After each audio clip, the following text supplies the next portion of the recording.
तो अब हम लोग जो है श्री दादा गुरुदेव भगवान की कथा में आगे बढ़े। कल श्री दादा गुरुदेव भगवान के महा पारायण की लीला हमने सुनी थी। जिसने वो लीला नहीं सुनी है, मेरी बड़ी विशेष प्रार्थना है कल की कथा रिकॉर्डेड पड़ी है, उसको अवश्य सुनिए।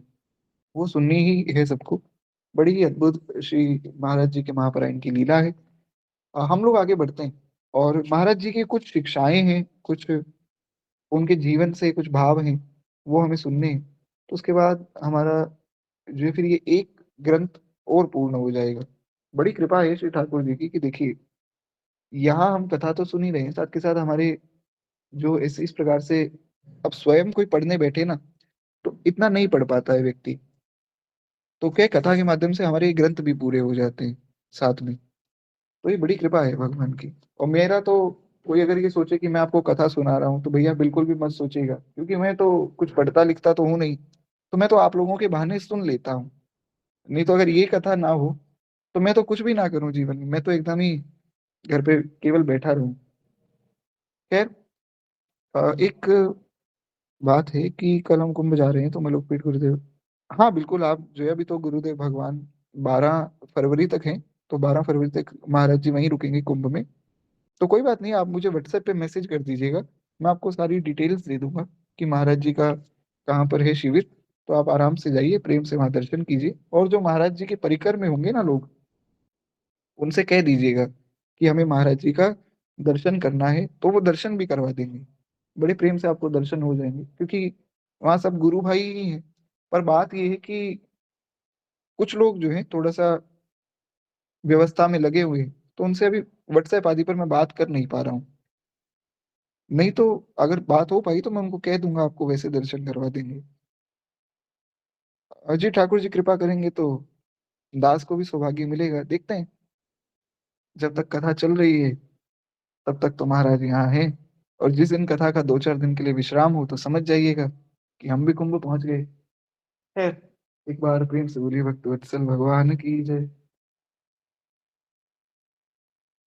श्रीमन्नारायण नारायण नारायण, भजत नारायण नारायण नारायण, राम नारायण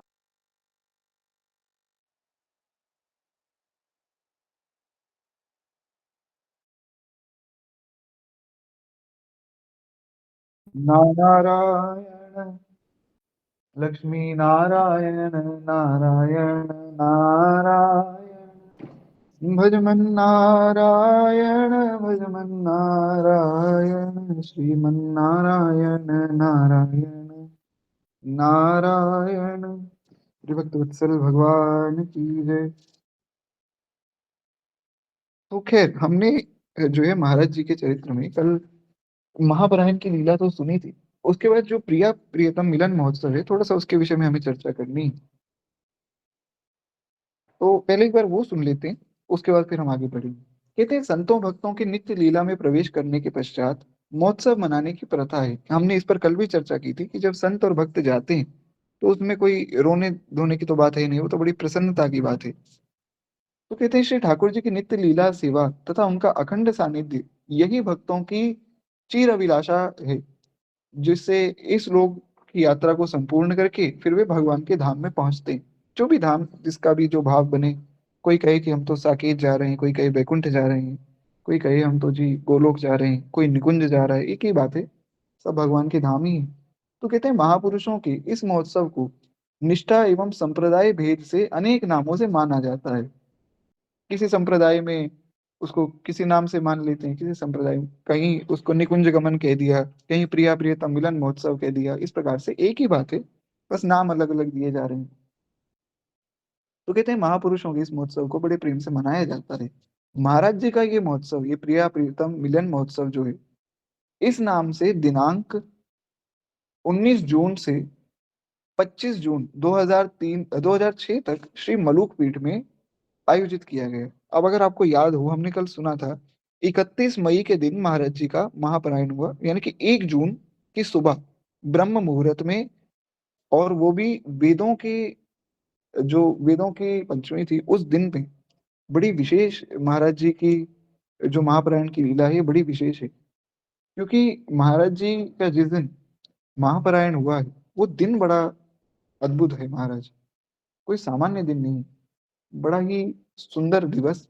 उसमें भी ब्रह्म मुहूर्त, उसमें भी भागवत जी की महाराज जी कथा सुन रहे थे, उसमें भी भगवान नाम संकीर्तन साथ में चल रहा है, भक्तमाल चल रही है, आदि आदि सब ग्रंथों का पाठ चल रहा है, श्री राधा सुधा निधि जी का पाठ भी श्री गुरुदेव भगवान ने उनको सुनाया। इत्यादि प्रकार से बहुत सुंदर सुंदर सब लीलाएं सुनाई, कपिलोपाख्यान महाराज जी ने सुना। और सारी बातें सुनने के बाद श्रुति पंचमी के दिन महाराज जी ने ब्रह्म मुहूर्त में महापरायण किया है।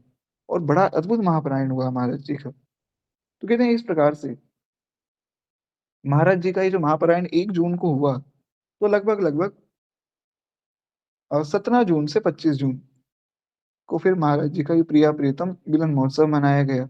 और इसमें श्री वृंदावन एवं बाहर के अनेकों संत सम्मिलित हुए। महाराज जी को अपनी श्रद्धांजलि सबने अर्पित की। श्री अयोध्या से जगत गुरु श्री रामानंदाचार्य, श्री हरियाचार्य जी महाराज ने इस उत्सव में उपस्थित होकर महाराज जी के प्रति अपने भावोद्गार व्यक्त किए। परम पूज्य श्री मामा जी के मुख से भक्तमाल की रसमयी कथा हुई इस उत्सव पर। क्योंकि जब संत जा रहे हैं, अब कोई संसारी व्यक्ति गया तो सब बैठकर रो रहे हैं महाराज, उनकी गुणगान करते हैं कि भैया वो व्यक्ति इतना अच्छा था और इतना उसने सब काम कर दिया। हाँ, वो अलग बात है कि उसके मरने से पहले किसी को वो काम याद नहीं आया, पर बाद में सबको याद आता है। तो जब संत भक्त जाते हैं तो उनका भी गुणगान होना चाहिए। वो अलग बात है कि वहां कोई रोता नहीं है, वहां प्रसन्न होकर गुणगान करते हैं। तो श्री ठाकुर जी की कथा होती है, भक्तमाल आदि की कथा होती है, विशेष रूप से भक्तमाल की कथा की जाती है कि भक्तों की महिमा वहां गाई जाती है। तो इस प्रकार से ये उत्सव होता है संतों के जाने का। हाँ, एक कष्ट बस सबके मन में ये रहता है कि अब जो है प्रत्यक्ष रूप से उन संत का हम दर्शन या उनका संभाषण नहीं सुन पाएंगे। बाकी अप्रत्यक्ष रूप से तो वे सदैव साथ में ही हैं। कहते हैं महाराज जी के प्रति अपने भावों को व्यक्त करते हुए अ, मामा जी ने कहा कि यदि महाराज जी भक्तमाल ग्रंथ की रचना से पूर्व हुए होते तो मेरा विश्वास है कि श्री नाभा गोस्वामी जी भक्तमाल ग्रंथ में अवश्य ही श्री महाराज जी का चरित्र लिखते। ये बात कोई सामान्य व्यक्ति नहीं कह रहा है, कोई मुझ जैसा व्यक्ति कहे तो शायद इतना विश्वास ना हो। ये बात परम श्रद्धेय श्री मामा जी ने कही है, जिन मामा जी के विषय में परम पूज्य गिरिराज जी वाले श्री गया प्रसाद जी महाराज पंडित जी कहा करते थे कि ये प्रेम है, ये शरीर है ही नहीं, इस शरीर में केवल और केवल प्रेम भरा है। जिन मामा जी का हाथ पकड़कर श्री किशोरी जी ने उनको अपना भाई स्वीकार किया है, वो मामा जी की बात कह रहे हैं कि मेरा ये विश्वास है कि नाभा गोस्वामी जी निश्चित रूप से महाराज जी का चरित्र अपने भक्तमाल ग्रंथ में लिखते, क्योंकि महाराज जी का चरित्र स्वयं में भक्तमाल है। आप देखिए, कोई एक ऐसा गुण नहीं है जो महाराज जी में ना हो। हमने भक्तमाल में इतने सब भक्तों का चरित्र सुना। दास का तो ऐसा विश्वास है कि जितने भक्तों का चरित्र हम सुनते हैं, उन भक्तों के सारे चरित्रों को मिला के महाराज जी का चरित्र हम साथ के साथ सुन रहे थे। जैसे वो होता है ना कि हम क्लास में बहुत पढ़ते हैं, तो एक टॉपिक पढ़ा, फिर 2 पढ़े, फिर 3 पढ़े, फिर सारे चैप्टर की एक समरी बना लेते हैं। तो जैसे हमने भक्तमाल में 10 चरित्र सुने, तो उन 10 चरित्रों की समरी है महाराज जी का चरित्र। ऐसा अद्भुत महाराज जी का चरित्र है। खैर, एक बार प्रेम से बोलिए श्री महाराज जी की जय। कहते हैं श्री गदाधर भट्ट जी के एक छप्पर में नाभा जी ने उनकी जिन विशेषताओं का वर्णन किया है, वो सबकी सब महाराज जी में घटित होती हैं और वो मुझे दिखाई देती। श्री मामा जी ने बात कही कि जो गदाधर भट्ट जी के लिए छप्पे लिखा, उसमें जो विशेषताएं हैं, वो सब महाराज जी में। तो कहते हैं इस छप्पे में मुझे महाराज जी की छवि दिखाई देती है। अतः मैं इस प्रिया प्रीतम मिलन महोत्सव में छप्पे के अनुसार महाराज जी की सारी बातें बताऊंगा। तो एक बड़ा सुंदर छप्पे है गदाधर भट्ट जी का, आगे उनका चरित्र आएगा भक्तमाल में, तब हम सुनेंगे। एक बार हम छप्पे को यहाँ सुन लेते हैं। गुण निकर गदाधर भट्ट अति सबिन को लागे सुखद, सजन सुहृद सुशील बचन आरज प्रतिपाले, निर्मत सर काम कृपा करुणा को आले, अनन्य भजन दृढ़ करनि धर्यो बपु भगति नहीं कीजे, परम धर्म को सेतु विदित श्री वृंदावन गाजे, भागोत सुधा बरसे बदन काहू को नाहिन दुखद गुण निकर गदाधर भट्ट अति, सबिन को लागे सुखद। बड़ा ही सुंदर पद है। तो इस पद पे हम विस्तृत चर्चा जब गदाधर भट्ट जी का चरित्र आएगा तो वहां आराम से करेंगे। तो कहते हैं दिनांक 25 जून को अनुमानित 5,000 संतों की प्रसादी सेवा के साथ ये महोत्सव संपन्न हुआ। आप सोचिए कि एक महात्मा के जाने पर 5,000 संत पधारे, बहुत बड़ी बात है। क्योंकि ऐसा होता है, बाहर भी समाज में भी ऐसी बात कही जाती है कि कोई व्यक्ति जाता है ना, तो ऐसा अनुमान लगाया जाता है कि देखो इनके जाने के बाद कितने लोग आए। तो अभी कुछ समय पूर्व हमारे परिवार में एक जो हमारे दादाजी के सबसे छोटे भाई हैं, उनका धाम गमन हुआ। वे तो बड़े अच्छे भगवान के भक्त भी थे। तो उनके उस पे जो रस्म पगड़ी आदि होती है, तो उस पे कोई होम मिनिस्टर थे हरियाणा के, वे भी आए। तो बड़ी प्रशंसा कर रहे थे, और लोगों ने बड़ी प्रशंसा से बात कही। मैंने सुना लोग बोल रहे थे कि देखो वे तो कितने अच्छे व्यक्ति थे कि स्वयं मिनिस्टर वगैरह आकर ये बात कह रहे हैं। तो दास के मन में विचार आया कि जब एक व्यक्ति के लिए संसार में सब लोग ऐसी बात कर रहे हैं, तो जो साधु हैं, जो संत हैं, जो केवल इस मार्ग पर ही चले हैं पूरे जीवन, जिन्होंने संसार का स्पर्श ही नहीं किया, जब वे जाते हैं तो उनके धाम गमन में बाहरी लोग जो दिख रहे हैं वो तो आ ही रहे हैं, देवता भी आते होंगे। यहाँ जब मिनिस्टर आ गए तो महाराज वहां देवता भी आते होंगे। निश्चित रूप से देवता आए होंगे, गंधर्व आए होंगे, किन्नर आए होंगे। बड़ी प्रशंसा महाराज जी की सब समाज में हुई होगी, 14 भुवन कोश ब्रह्मांड में हुई होगी। इस प्रकार से अगर हम सोचें कि हमें तो बहुत बड़ा दायरा कवर करना है ना, ये मार्ग जो है बहुत बड़ा है, तो हमें बहुत बड़ा सोचना पड़ेगा।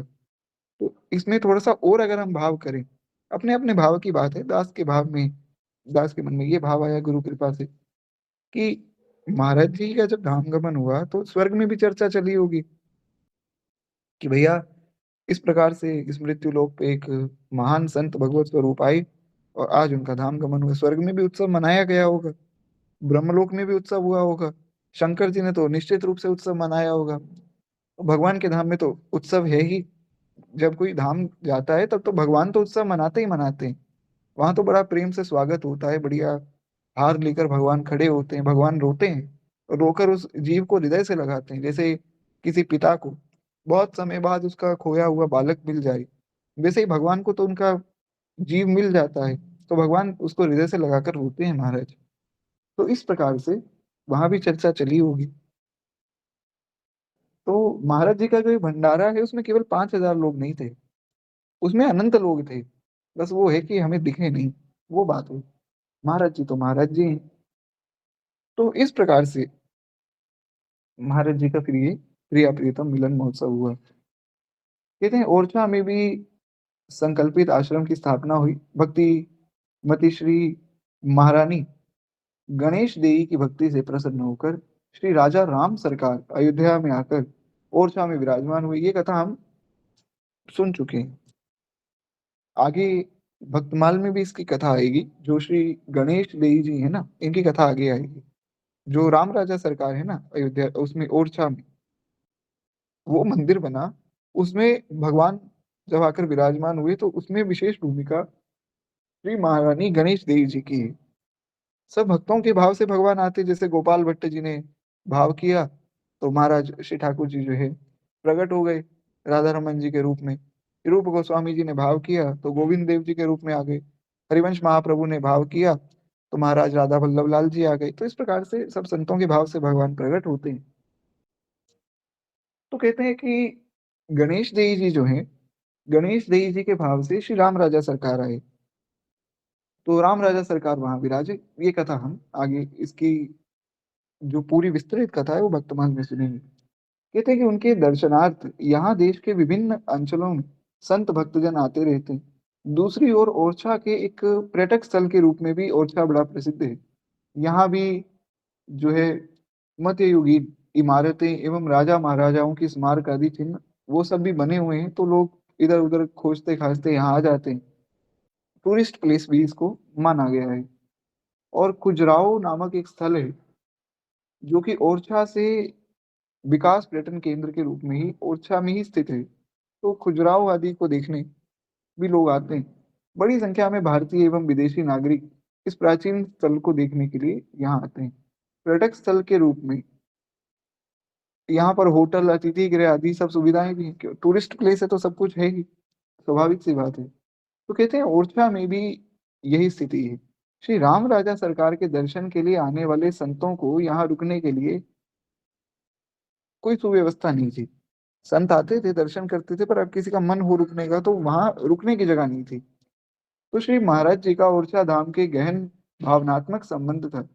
क्योंकि अगर आपको याद हो तो हमने एक कथा सुनी थी कि महाराज जी एक दिन एकादशी पर ओरछा पहुंच गए, पाया कुछ था नहीं, भूखे थे।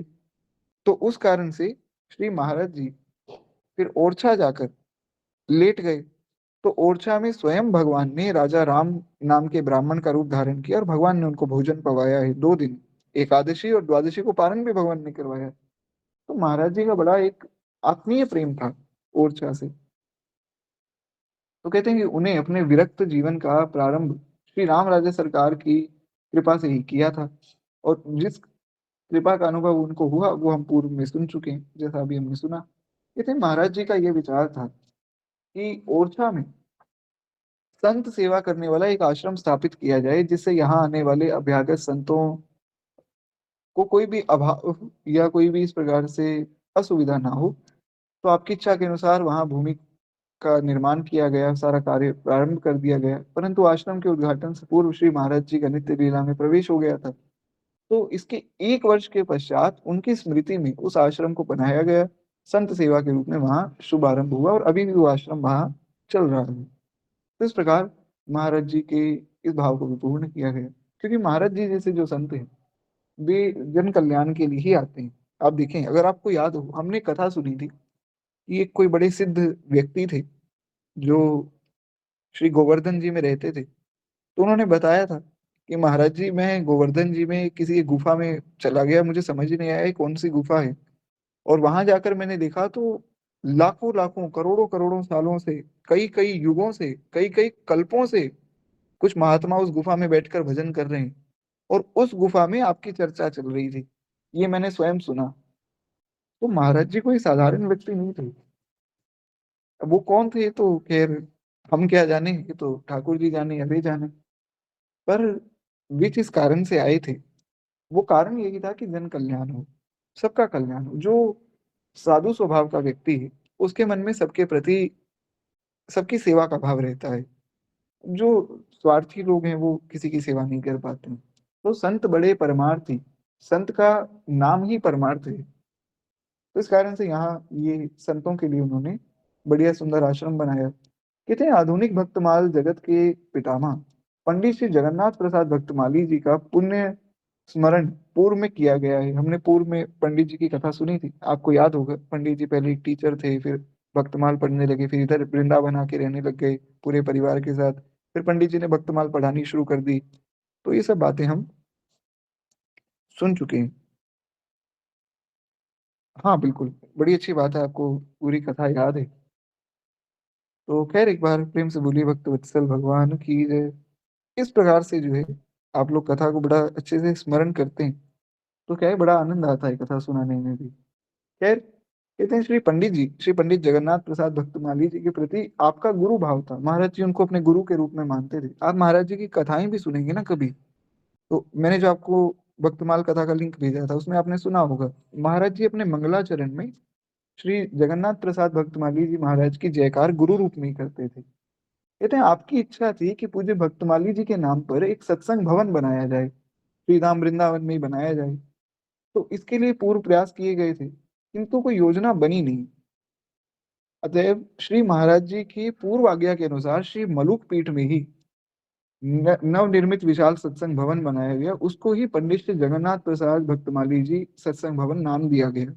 आप में से जो लोग मलुक पीठ गए हैं आपको याद होगा, मैंने आप लोगों को उस पे वीडियो कॉल पे भी बताया था। और जो लोग वैसे भी कभी मलुक पीठ गए हैं तो मलुक पीठ में जो सत्संग भवन है ना, एक तो मंदिर है और पास में जो एक सत्संग भवन है, बड़ा सा हॉल है, वो हॉल ही है श्री जगन्नाथ प्रसाद भक्तमाली जी का सत्संग भवन।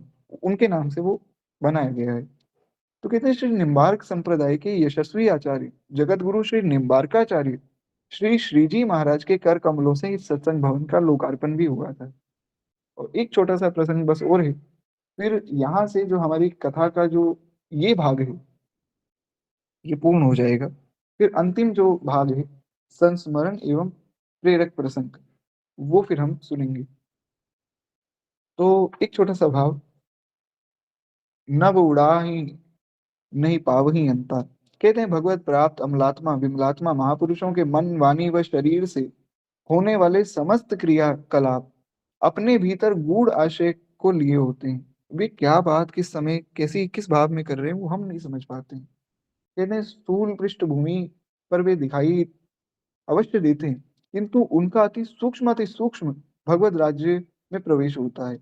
जैसा हमने सुना महाराज जी उस दिन बैठकर नोट गिन रहे थे, और नोट गिनते गिनते आप जो है ये बता रहे थे कि मैं तो गोवर्धन जी पर श्री कृष्ण बलराम के साथ गोचारण कर रहा हूँ।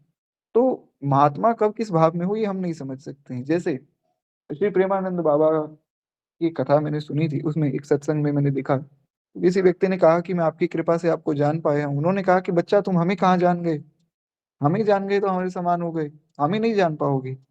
तो हम ये नहीं समझ पाएंगे कौन संत किस भाव में है। वे अपने भावों में रहते हैं, अपनी मस्ती में रहते हैं महाराज। तो कहते हैं इस प्रकार से ऐसी स्थिति में उन महापुरुषों का यथार्थ जीवन चरित्र वर्णन करना ये बड़ा ही दुष्कर कार्य है, क्योंकि अब ये नहीं पता ना वो किस भाव राज्य में क्या बात बोल रहे हैं। इसलिए जो भक्तमाल लिखी ना नाभा गोस्वामी जी ने, वो एक बड़ी विशेष बात है। नाभा गोस्वामी जी का सम्मान सारे साधु समाज में इसीलिए तो है।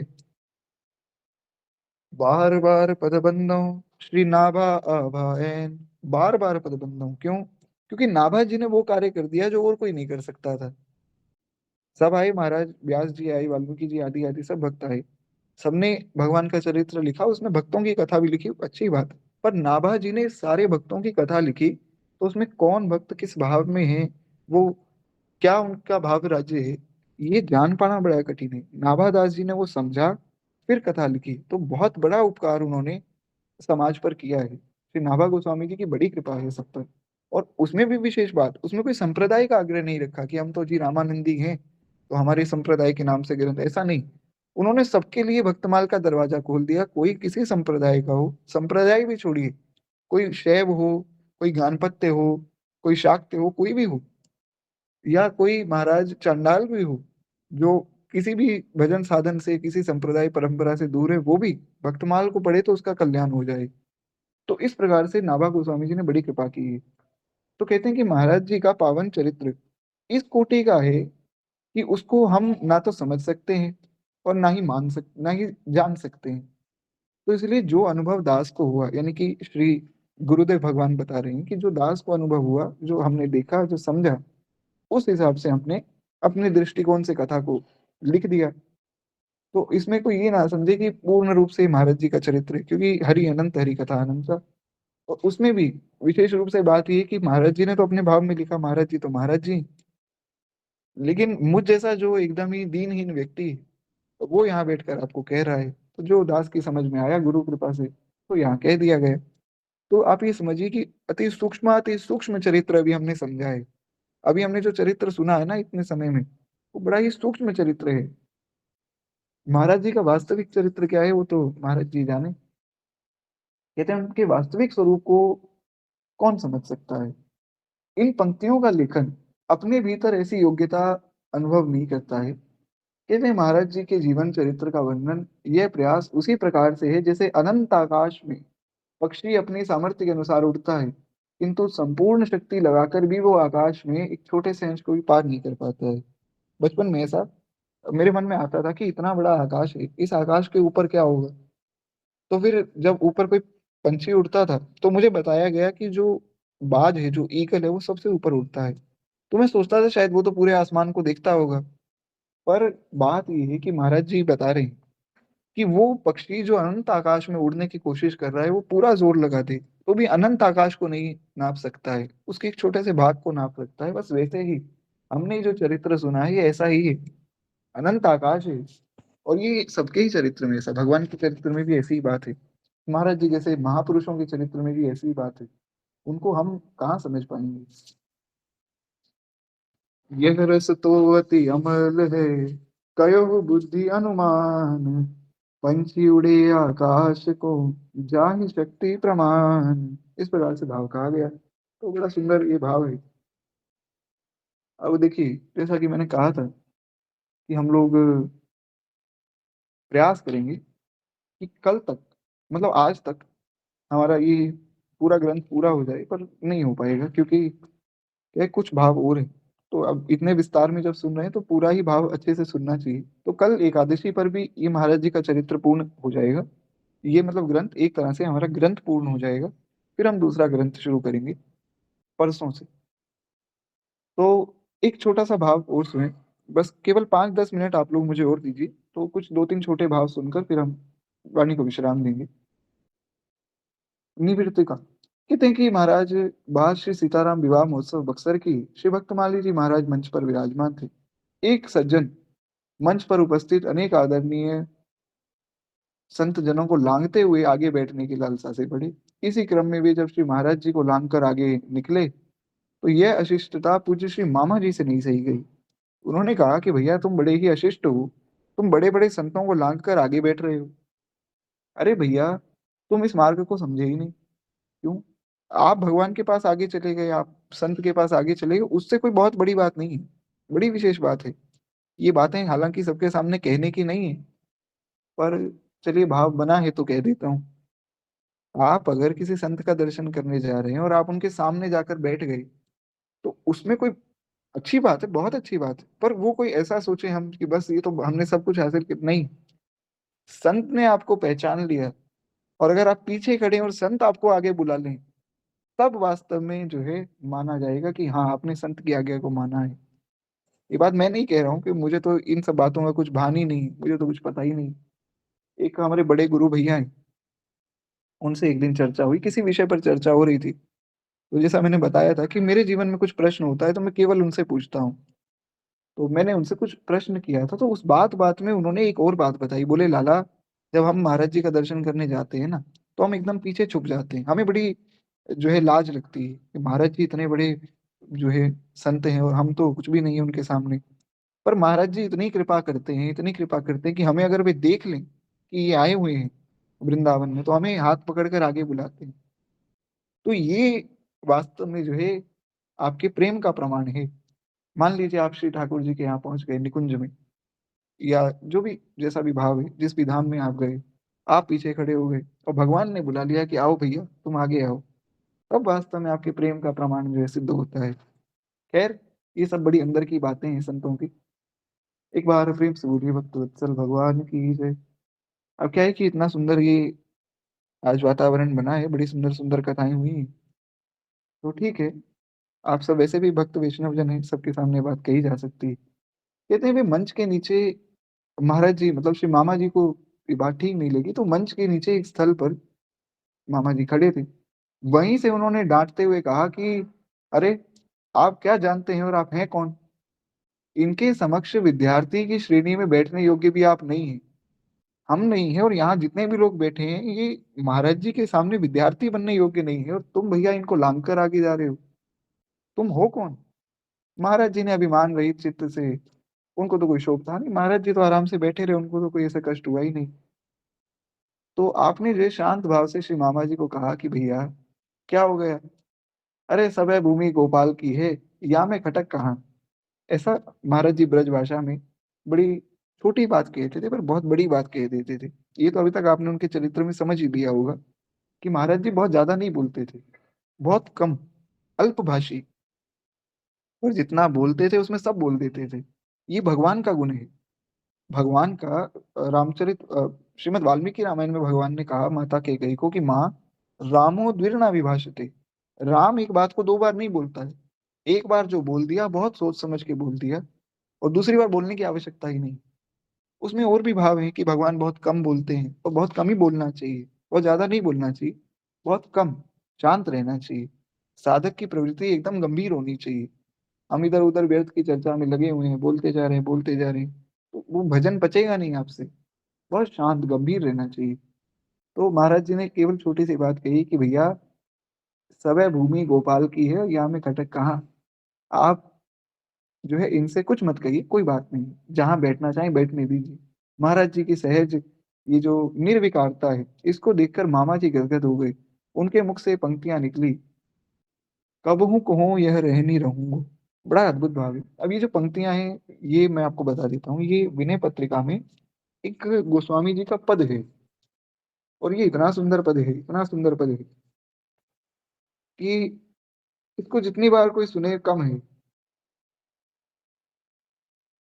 अच्छा, आप लोग कहें तो हम इस पद की चर्चा कर लें तो कैसा रहेगा? क्योंकि वैसे तो अभी समय है, अगर आप लोग रुक सकें तो 10-15 मिनट और रुकिए। बड़ा अद्भुत पद है ये। तो मुझे 1-2 मिनट दीजिए, अब मैं ढूंढ लेता हूँ वो पद। विनय पत्रिका जी मेरे हाथ में ही है, तो वो पद हम उस पर चर्चा करते हैं। उतनी देर भगवान के नाम का संकीर्तन करें। श्री राम जय राम, जय जय राम। श्री राम जय राम, जय जय राम।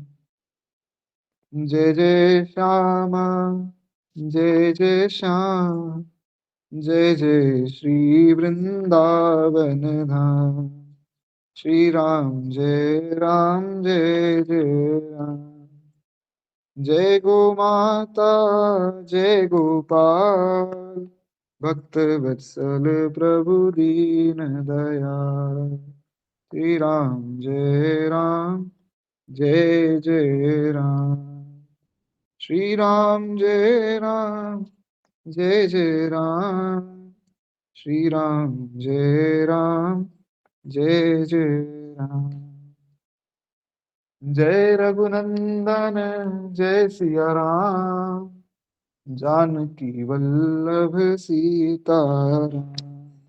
श्री राम जय राम, जय जय राम।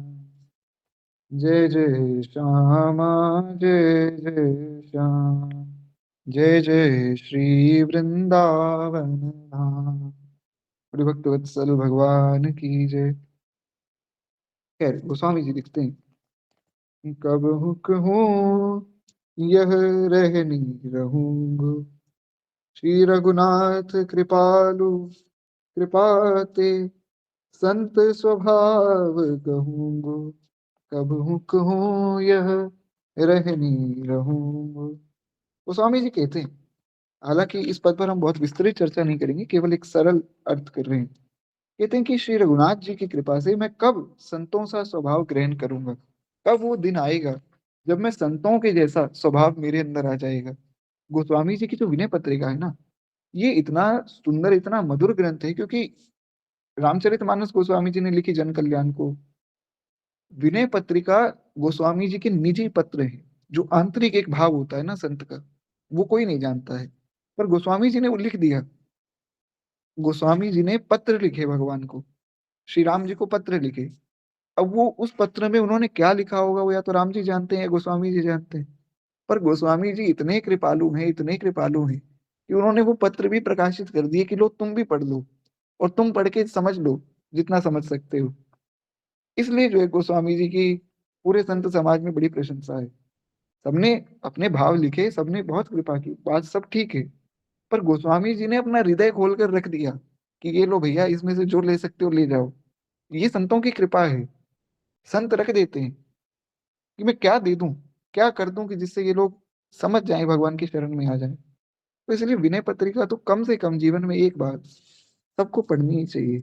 मेरा बड़ा विशेष आग्रह है, रामचरितमानस, भक्तमाल और विनय पत्रिका, ये 3 ग्रंथ तो सबको पढ़ने चाहिए। खैर, बड़ा सुंदर भाव है। गोस्वामी जी कहते हैं, ऐसा दिन प्रभु कब आएगा हे नाथ, जब मैं संतों का रहन सहन, संतों की जो जीवन शैली है, उसको मैं समझूंगा, उसको मैं अपनाऊंगा। कब मैं भी संतों की तरह रहूंगा, कब मैं भी संत बनूंगा। कहते हैं, जथा लाभ संतोष सदा, काहू सो कछु न चहूंगो। परहित निरत निरंतर मन क्रम, बचन नेम निबहूंगो। कब हूँ कहूँ यह रहनी रहूंगो। अब अगर आपको याद हो तो ये जो 2 पंक्तियां हैं, ये नवदा भक्ति की पंक्तियां हैं, जिसमें भगवान ने कहा कि आठवीं जथा लाभ संतोषा, सपने नहीं देख नहीं पर दोसा। तो गोस्वामी जी कहते हैं, प्रभु आपने जो नवदा भक्ति का उपदेश किया उसमें जो 8वीं बात कही, ये 8वीं भक्ति है कि चाहे हानि हो लाभ हो उसमें समान रहना। तो प्रभु मैं वो बात अपने जीवन में कैसे लाऊं? कब वो बात मेरे हृदय में आएगी? कब मैं दूसरों के दोषों को देखना बंद करूंगा? कब मैं दूसरों की भलाई करने में लगूंगा? कब मन वचन और कर्म से यम नियमों का मैं पालन करूंगा? हे प्रभु, आप मुझ पर कृपा कीजिए और मुझे बताइए किस प्रकार से मैं भजन में लगूंगा। पुरुष वचन सिद्धु से श्रवण, सुनीते ही पावना दहूँगो। विगत मान सम शीतल मन पर, गुण नहीं दोष कहूँगो। कबहु कहूँ यह रहनी रहूँगो। कहते हैं, हे नाथ, कानों से अति कठोर और असहनीय वचन सुनकर भी उनसे उत्पन्न होने वाला क्रोध, उससे मैं कैसे बचूं? जब कोई हमारी निंदा करता है तो हमें बड़ा क्रोध आता है महाराज। तो गोस्वामी जी कहते हैं कि मैं उस क्रोध से कैसे बचूं? कब बचूंगा? हे नाथ, अभिमान को छोड़कर सब में समान बुद्धि मैं कब रखूंगा? कब मैं मन को शांत रखूंगा? ये बड़ी सुंदर बात है, क्योंकि यही बात भगवान ने जो है नवदा भक्ति में 7वीं भक्ति कही। सातवीं सममुनि मय जग देखा, मोते अधिक संत करी लेखा। तो इस पद से एक बात तो स्पष्ट हो गई कि जो गोस्वामी जी ने नवदा भक्ति लिखी रामचरितमानस में, अब गोस्वामी जी ने पत्र में वो लिख कर भेज दिया। कितनी सुंदर बात है अगर आप समझें। देखिए क्या है कि इन कथाओं का मनन कैसे करना है। ऐसे ही तो मनन करना है। आपने नवदा भक्ति सुन ली, अब आपने ये पद सुन लिया, अब आपके मन में क्या भाव आएगा? ये भाव आएगा कि देखो गोस्वामी जी ने नवदा भक्ति का उपदेश दे दिया। फिर गोस्वामी जी ने अपने भाव में उन्होंने क्या मनन किया? उन्होंने ये मनन किया कि उन्होंने पत्र लिखा राम जी को कि प्रभु, ये मैंने नवधा भक्ति जो आपने बताई है ये मैंने लिख तो दी, अब मैं ये नवधा भक्ति अपने जीवन में कैसे लाऊं? तो हे प्रभु आप मुझे बताइए। तो पत्र लिखकर भेज दिया। तो जब गोस्वामी जी भेज सकते हैं तो हम क्यों नहीं भेज सकते? हम भी भगवान को पत्र लिखें, हम भी कहें श्री ठाकुर जी को कि प्रभु आज हमने कथा में नवदा भक्ति के विषय में सुना था, तो हे प्रभु हमें बताइए हम किस प्रकार से नवदा भक्ति अपने जीवन में लाएं। किस प्रकार से जो है मैं गुरु जी की आज्ञा मानूं, किस प्रकार से मैं संतों की सेवा करूं, किस प्रकार से कथा सुनूं। आप पूछकर तो देखिए, आप पत्र लिखकर तो देखिए महाराज, भगवान जवाब क्यों नहीं देंगे? हम लिखते ही नहीं, फिर हम कहते हैं भगवान हम हमसे बोलते नहीं। क्यों बोलेंगे? हम पूछ ही नहीं रहे उनसे। ये है कथा सुनने का ढंग। ये गोस्वामी जी सिखा रहे हैं, गोस्वामी जी बता रहे हैं। गोस्वामी जी कहते हैं प्रभु आप बताइए कब जो है मैं समबुद्धि रखकर मन को शांत रखूंगा।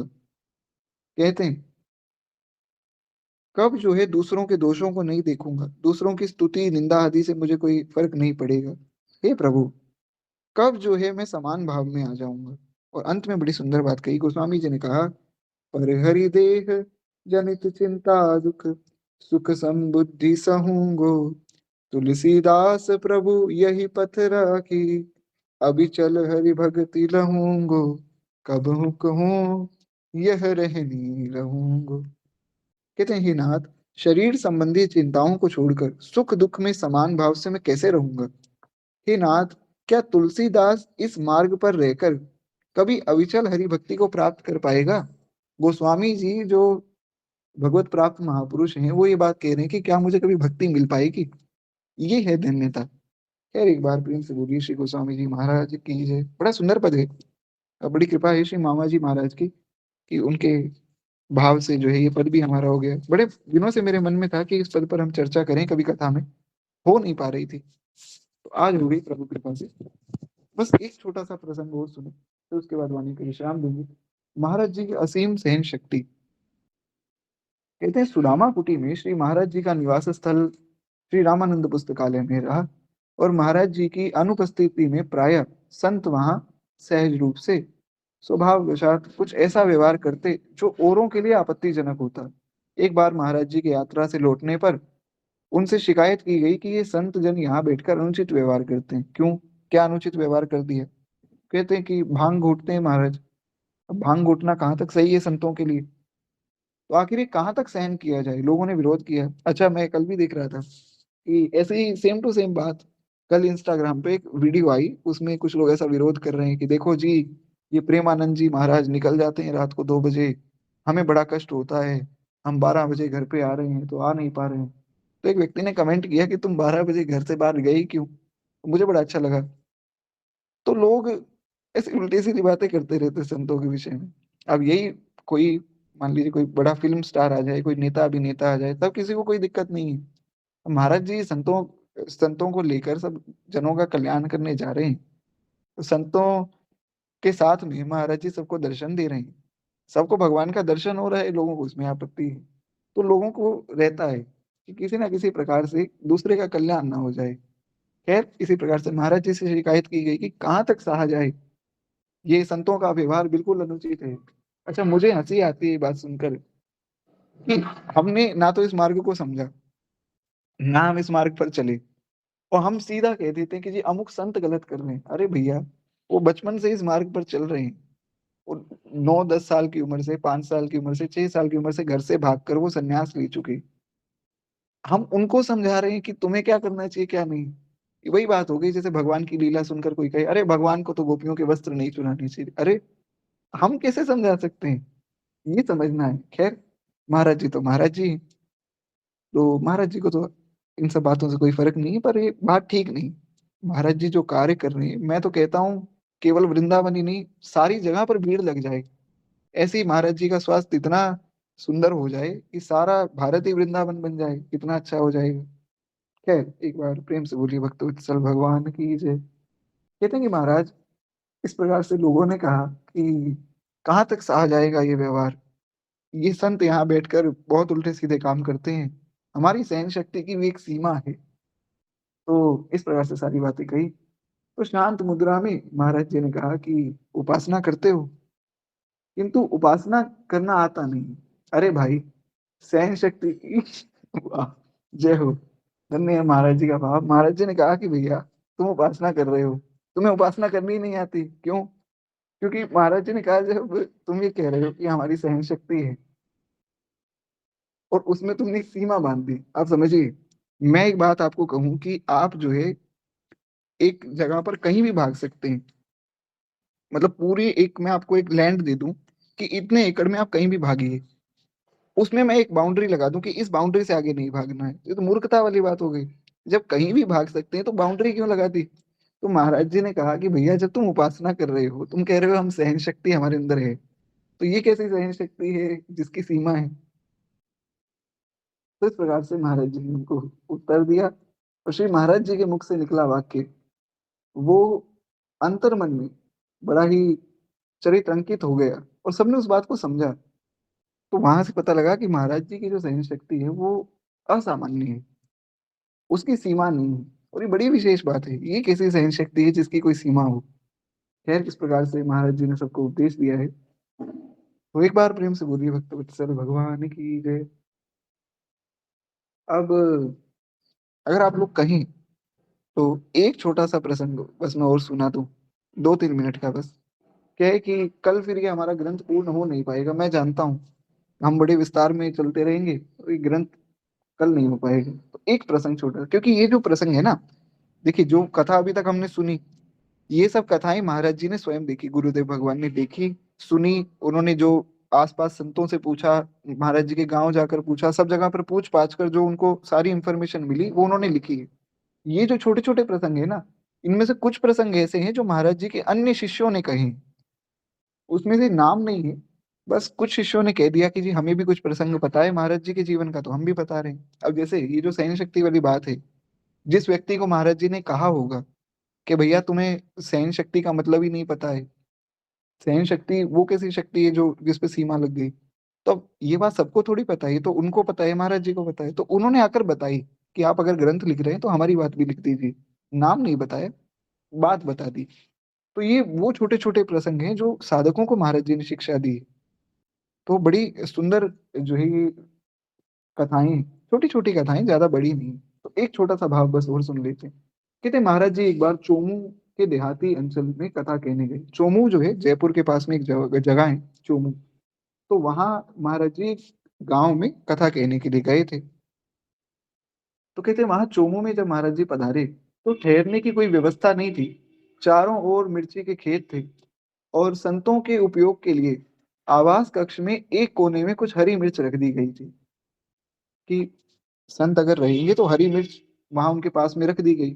सप्ताह भर में प्रायः वो मिर्च लाल हो चुकी थी।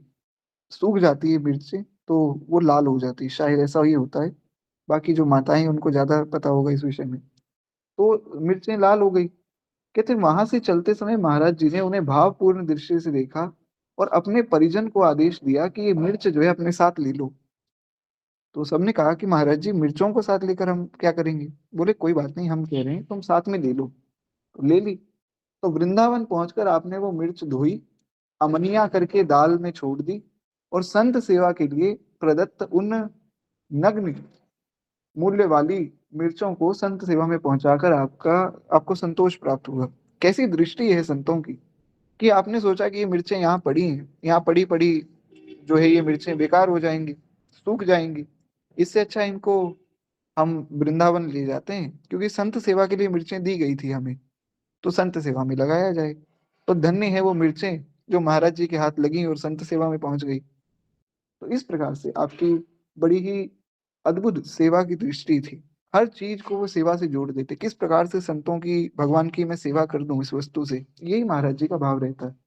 कितने शास्त्रों के अनुग्रह व निग्रह दोनों की चर्चा पड़ी सुनी जाती, किंतु महाराज जी की सुदीर्घ काल तक निकटता से देखने वाले उनके व्यवहार में सदैव अनुग्रह ही देखते थे। शास्त्रों में दोनों बातें आती, अनुग्रह भी है निग्रह भी। कई जगहों पर ऐसी बात कही गई कि किसी से बहुत पाप हो गया, बहुत पाप हो गया, वो जाकर गंगा जी में डुबकी लगा ले, प्रार्थना करे हे माँ गंगा मुझे क्षमा कर देना, आगे से गलती नहीं करूंगा, तो वो सब पापों से मुक्त हो गया। बस वो मान ले, वो हो गया, तत्क्षण हो गया। आप कुंभ जा रहे हैं, कुंभ जाकर प्रार्थना कीजिए हे प्रयागराज जी, हमसे जो भूल हुई हमें क्षमा कीजिए, आगे से हम भूल नहीं करेंगे। आप सब पापों से मुक्त हो गए। आप विश्वास कीजिए, बिल्कुल हो गए। वहां जाकर प्रयागराज जी को आप जो है रामचरितमानस की चौपाइयां सुना दीजिए, भगवान का नाम सुना दीजिए, तो प्रयागराज भी प्रसन्न हो जाएंगे। तो वो सब बातें ठीक है। शास्त्रों में ये वचन भी आया कि कोई अगर जो है कुछ उद्दंडता करे तो उसको दंड दो, और ऐसा कठोर दंड दो कि वो सोच भी ना पाए ऐसे उद्दंडता के विषय में। दोनों बातें। पर महाराज जी के जीवन में दो बातें नहीं, महाराज जी के जीवन में एक ही बात रही, वो है अनुग्रह। वो सब पर कृपा ही करते रहे, उन्होंने कभी डांटा ही नहीं। किसी पर महाराज कभी क्रोध ही नहीं किया। एक बार हमारे गुरुदेव भगवान बालक ही थे, तो उनको एक आदत थी कि वो हाथ धोकर हाथ पे से झिटकते थे, पहुंचते नहीं थे। तो दादा गुरुदेव भगवान ने उनको रोका। महाराज जी ने कहा कि पंडित जी ऐसा नहीं करना चाहिए, अच्छी बात नहीं है। एक बार रोका, दो बार रोका, तो बालक थे, बालक स्वरूप में तो महाराज जी को ये आदत हो गई थी। तो स्वभाव दुर्दिक्रमा, स्वभाव कैसे जाए इतनी जल्दी। तो इस प्रकार से महाराज जी करते रहते थे। तो एक दिन जो है दादा गुरुदेव भगवान उठे और उठकर जो है उन्होंने एक थप्पड़ जो है लगाया, ऐसी कृपा की। तो गुरुदेव भगवान कहते हैं उसके बाद से हमने कभी हाथ ही नहीं झिटका। पर वो भी कोई निग्रह नहीं था, वो कोई डांट नहीं थी, वो उनका अनुग्रह था, वो उनकी कृपा थी, क्योंकि स्वभाव इतनी जल्दी छूटता नहीं है। पर महापुरुषों का स्पर्श हो गया तो स्वभाव छूट गया। तो इस प्रकार से आपके जीवन में केवल और केवल कृपा ही थी, कभी कोई क्रोध था ही नहीं। कहते हैं गोवर्धन एवं वृंदावन निवास की लगभग 6 दशकों की अवधि में कितने ही लोगों ने उनकी भांति भांति से प्रवचना की है, और अनेक बार उनके स्वरूप को ना समझ पाने के कारण महाराज जी की अवहेलना भी बहुत लोगों ने की। अनेक बार महाराज जी के प्रति कृतज्ञता भी लोगों ने की। जैसे हमने एक कथा सुनी थी, अगर आपको याद हो, एक व्यक्ति महाराज जी से पैसे लेकर गए थे, 10,000 रुपए कि आपकी जो भक्तमाल की पुस्तक है वो हम छाप देंगे। पर वो उसके बाद उस पैसे से गाड़ी ले ली और भाग गए। तो महाराज जी ने उन पर भी कृपा की, उनको भी डांटा नहीं, बोले कोई बात नहीं भैया, तुमने पैसे ले लिए, कोई बात नहीं। तो इस प्रकार से तो महाराज जी के साथ ऐसा बहुत बार, क्योंकि महाराज जी के स्वरूप को नहीं समझा ना। अब कोई स्वरूप को समझ जाए कि इतने बड़े महात्मा है, तब तो फिर सब हाथ जोड़कर खड़े हो जाएं।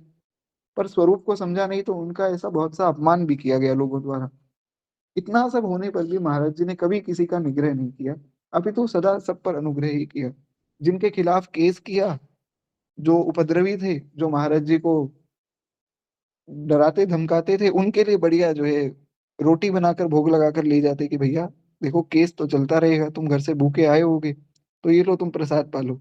अब ऐसी करुणा कहाँ होगी। जज हैरान हो जाता था कि बताओ ये कैसे महात्मा है जो अपने दुश्मन हैं, दूसरी पार्टी के लोग हैं, उनको ये भोजन पवा रहे हैं, प्रसाद पवा रहे हैं। तो ऐसा महाराज जी का स्वभाव था। और पर दुख से दुखी भी महाराज जी हो जाते थे। कहते हैं आप किसी जघन्य कर्म के कारण आश्रमवासी एक व्यक्ति के कारागृह के दंड का पात्र हुए। तो हुआ क्या कि कोमल चित्त श्री महाराज जी उसकी खबर लेने गए। एक बार किसी एक व्यक्ति ने कोई एक दंड कर दिया, वो कोई एक क्षमा चाहूंगा, वो दंडता कर दी, तो उसको दंड मिला, आश्रम में रहता था। तो महाराज जी उसकी खबर लेने पहुंचे। तो किसी अनुगत को पहले भेजा गया वहां कार्यगृह में। आप कहते कि जाओ, उसकी व्यथा सुनकर आओ, पूछ कर आओ कि वो कैसा है। तो कहते हैं उसे किसी वस्तु की अगर आवश्यकता हो तो उसे किस प्रकार से हमें वो वस्तु दे सकते हैं पता लगाओ। ऐसी स्थिति में जबकि अन्य लोग उसके प्रति घृणा करते, महाराज जी ने उससे प्रेम का व्यवहार किया। पर दुख द्रवहि संत सुपुनीता, गोस्वामी जी ने कहा कि संत कौन है? संत वो है जो दूसरे के दुख से दुखी हो। अपने दुख से तो सभी दुखी बैठे, जो दूसरे के दुख को समझे वो संत है, वो वैष्णव है। इस प्रकार से महाराज जी का ये स्वभाव था। और महाराज जी कहा करते थे कि जो हमें साधु मानता है, हम उसे साधु मानते हैं। क्योंकि जो हम जैसे व्यक्ति को साधु मान ले, महाराज जी का ये भाव था, तो वो स्वयं में साधु है ना, कि उसकी दृष्टि इतनी सुंदर है कि मुझे भी साधु मान के बैठ गया। बताओ मुझ में ऐसा क्या गुण है भैया साधु का। तो ये है महाराज जी का दैन्य। ये केवल दैन्य है, महाराज जी तो महाराज जी।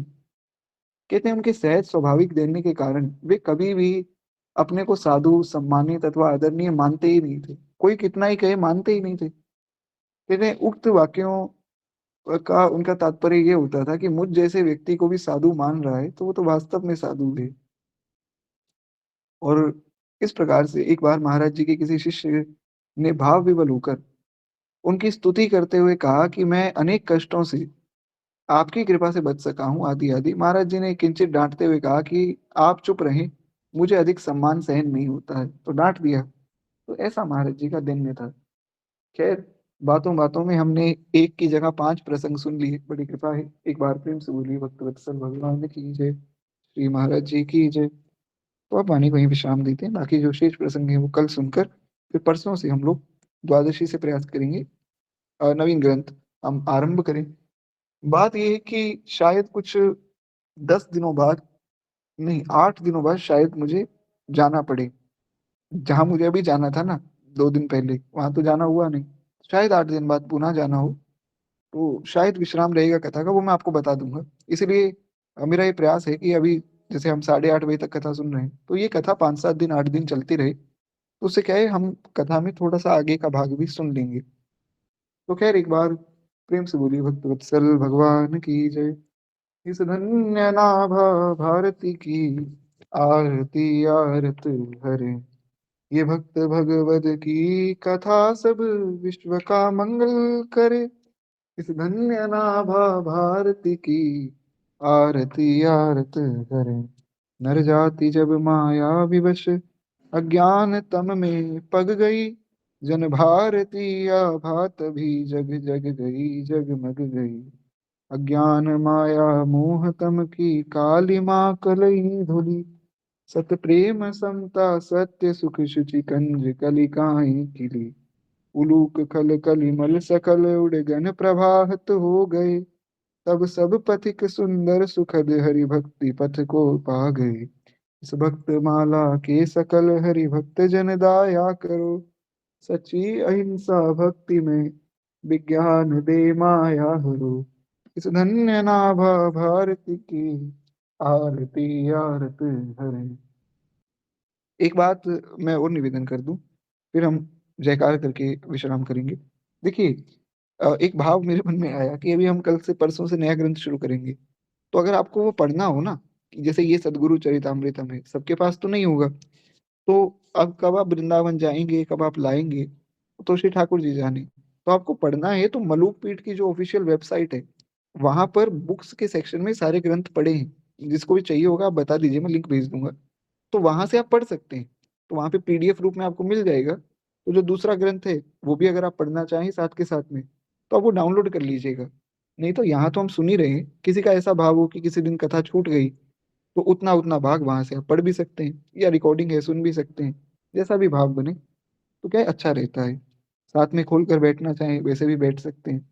तो आप बता दीजिएगा, वो फिर मैं आपको लिंक भेज दूँगा। है। एक बार प्रेम से बोलिए भक्तवत्सल भगवान की जय, बाल कृष्ण लाल की जय, उमापति महादेव की जय, श्री सद्गुरुदेव भगवान की जय, गोस्वामी श्री नाभादास जी महाराज की जय, सब संतन की जय, सब भक्तन की जय, आज के आनंद की जय। जय जय श्री सीताराम, जय जय श्री राधे श्याम, नमः पार्वती पतये, हर हर महादेव शंभु हर। जी तो अभी के लिए आज्ञा दीजिए, किसी का कोई प्रश्न आदि हो तो व्हाट्सएप पर हम चर्चा करेंगे। श्री सीताराम, श्री राधे श्याम।